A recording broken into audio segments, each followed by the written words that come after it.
Hello guys and welcome back to another FPL video. My name is FPL Meerkat and today I've got my Game Week 20 team selection for you guys, coming from a little bit of a different setup. If you've been following my channel for well over a year now, you might have seen this as quite a familiar landscape. I'm recording currently in my girlfriend's house in Northern Ireland. I'm away for the Christmas holidays, but I brought my equipment with me to film this video. I've got a webcam for Christmas, so that's what I'm using for this. Looks a little bit different. But yeah, let's have a look at how the team did in Game Week 19, and it was a really good game week for me. 50 points with a -4 hit taken, so 46 net points. I think my safety score was somewhere around 43, so that is a nice green arrow there of nearly about 60,000 places there to about 366k. Getting into the team, the double Newcastle clean sheet wipeout was not a great way to start the game week, especially as you can see Areola getting 10 points on the bench there. He was away to Arsenal. I was never really going to play him. If I thought Dubravka was going to lose his clean sheet, I might have considered him just for the save point potential. But yeah, I feel quite hard done by that decision. I think I made the right decision on paper, but yeah, obviously not the right outcome there.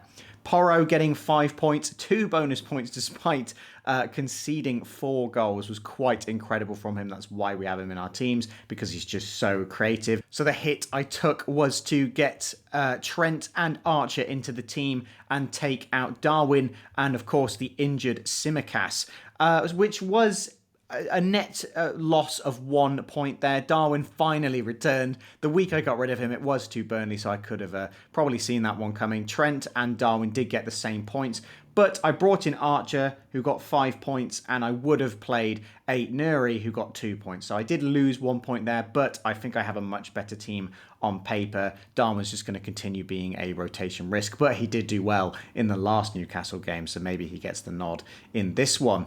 Captain Salah blank, frustrating yet again. That's a third captaincy blank in a row. Going for the most popular option yet again. It's going to be interesting for the captaincy this game week, but yeah, another blank there, not great. Son getting an assist in what was a pretty terrible Spurs performance. To be honest, getting 10 points from both the Spurs players in that feels like an absolute robbery given how poor they looked. Saka blanking yet again. He's been really poor as of recent weeks. He's not really the weakest player in my team though, so he's going to continue staying there even though I don't really like it too much. Bowen getting 6 points again, another return for him, an assist and a clean sheet point, really ticking over nicely. Very happy with Bowen in the team.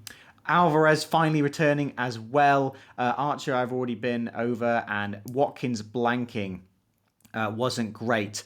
But yeah, that's quite a few blanks in a row now for Watkins. But I do think he's one of the strongest forward options and certainly a good captaincy shout for the upcoming game week. ALVAREZ on penalties, we know for sure now, whilst Haaland is out of the team, returning his penalty. That's exactly why we have penalty takers in our teams.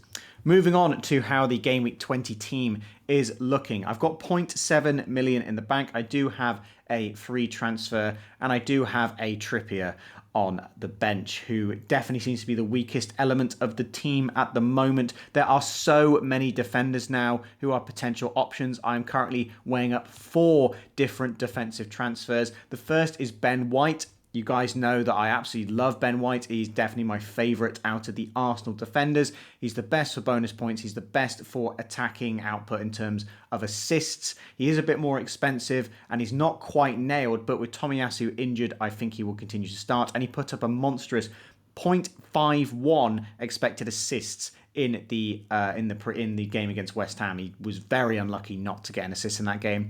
So Ben White would be my favourite Arsenal option.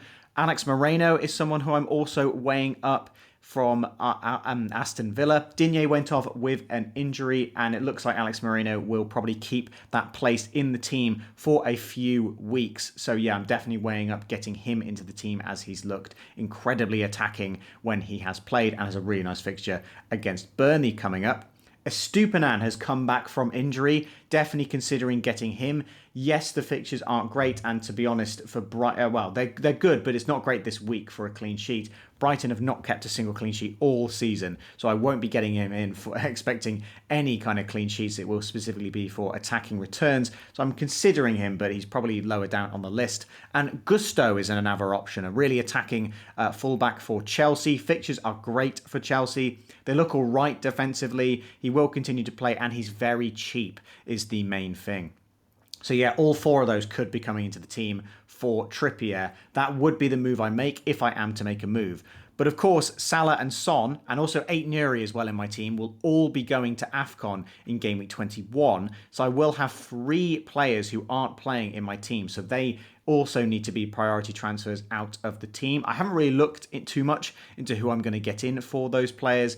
But yeah, they're the ones I need to consider. Now, moving on to the big thing, which is the captaincy. So I see there as 4 big options, maybe even 5 you could throw in my team.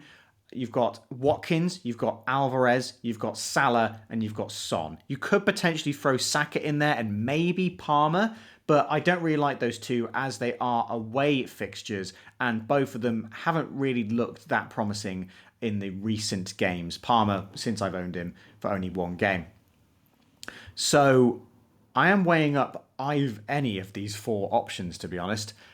Salah's currently got the armband. I think that is mainly because he probably will be the most popular captaincy. Newcastle have looked very weak, especially away from home. Liverpool have looked strong at home. It definitely seems to favour it. However, I do a thread, if you've seen my Twitter, every week looking at the goals conceded from every single team. Newcastle are yet to concede this season from a right winger. They've conceded 15 times from strikers out of 25 open play goals, and they've not conceded yet from a striker, a right winger. So Salah would really be defying the odds getting a return in this game. I don't know how much haul potential he has in this game, but again, he is on penalties, so he could easily get a return like that. Son is probably the least favourite of mine on the list, purely because of how good Bournemouth have looked and how poor Spurs have looked recently. He is on penalties, but Bournemouth have conceded the second worst second best, I should say, expected goals conceded so far in recent game weeks. So I'm not really too optimistic about the Son captaincy.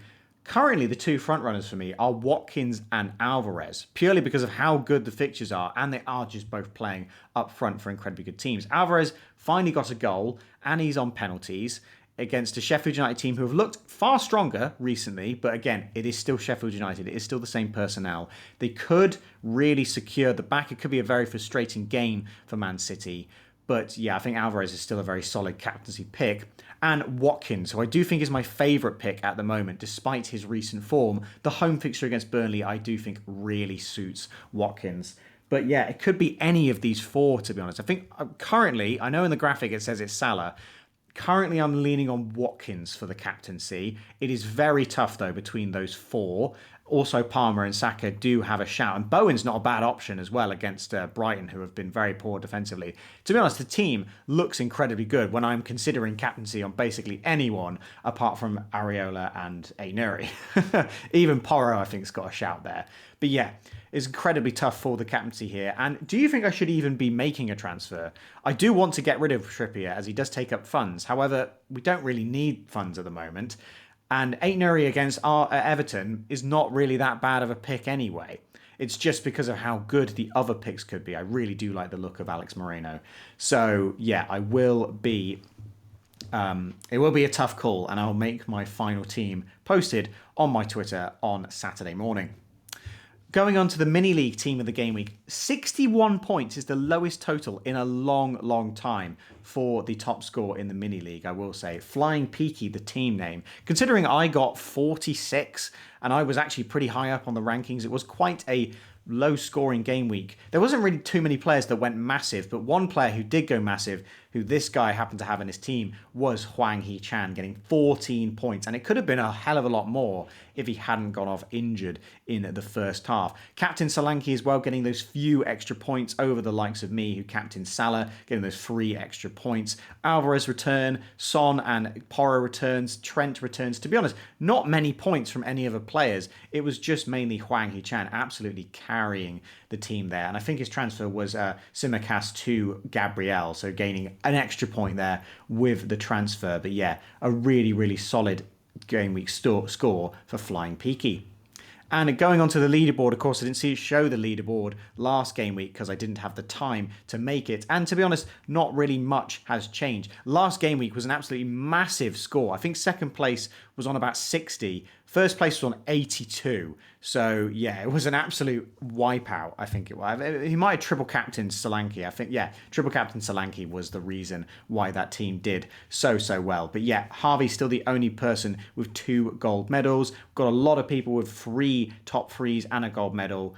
But yeah, still getting very, very close. And the team of the game week is now closed to further entries. I don't really want anyone joining now and just swiping up all the swiping up the prizes. So yeah, the league is now closed to new entries. So I hope you guys have enjoyed that video. Please leave a like if you did enjoy, and get subscribed to the channel for more weekly content. I will cover a lot more of the stuff I do on Twitter as well. I do want to do more than just talking about my team. As I said, as I do the team of the game week and stuff like that, I do like giving more in terms of my input and analysis of what I think is going to occur in the games. But I hope you guys have enjoyed, and I'll see you in the next FPL video.